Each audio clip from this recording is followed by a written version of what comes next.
عودة ناصر البرنس اخويا احمد العمار يا جماعه، وجينا عند كبده البرنس. انا بسمع عنه من 22 جاي من السعوديه عشان نجرب البرنس. احنا رحنا يوم الاحد الساعة 7:30، بتوصل بتاخد رقم، ما كانش فيه انتظار كتير فاستنينا 10 دقايق ربع ساعة بالكتير. عيد ميلاد في البرنس. وده المنيو تقريبا نفس المنيو القديم بحاجات مش كتير، ما كملناش 10 دقايق ربع ساعة والاكل ابتدى ينزل افتح بقى ورقه اللحمه دي يا باشا، قول بسم الله. يا نهار ابيض يا حاج احمد، اسمع الريح. الملوخيه بالطشه بقى والشغل. اختبار ودن القطه. هننجح باذن الله.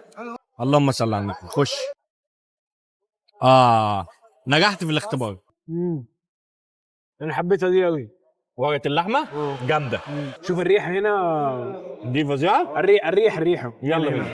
انا نفسي اغرق في الصحن ده. الملوخيه انا بالنسبه لي ده رقم واحد. كفته البرنس يا جماعه بقى ايه، مشويه في الطحينه.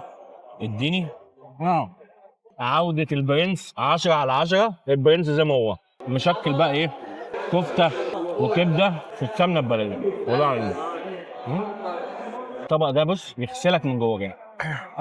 اسود. انا سعيد. يا لهوي على ملوخيه البرنس وعلى رز البرنس. عياط يا جدعان، في عياط. احنا ما كناش عايشين. هل على قد التوقعات؟ انا حاسس شكلي متغير، في لغلوغ زياده. رجع السعوديه زائد 6 7 كيلو. استنينا قد ايه؟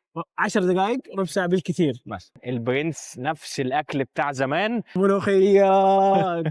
الاسعار طبعا يا جماعه بتاعه 2025، ما هو طبيعي مش هيرجع يبيع باسعار 2022، بس هو في رنجات المطاعم الثانيه العين كل واحد بتاع 700 جنيه وطالبين تقريبا المنيو كله، يعني طالبين حاجات كتير. لو مهتم بالسفر والرحلات والاكلات اعمل لي فولو.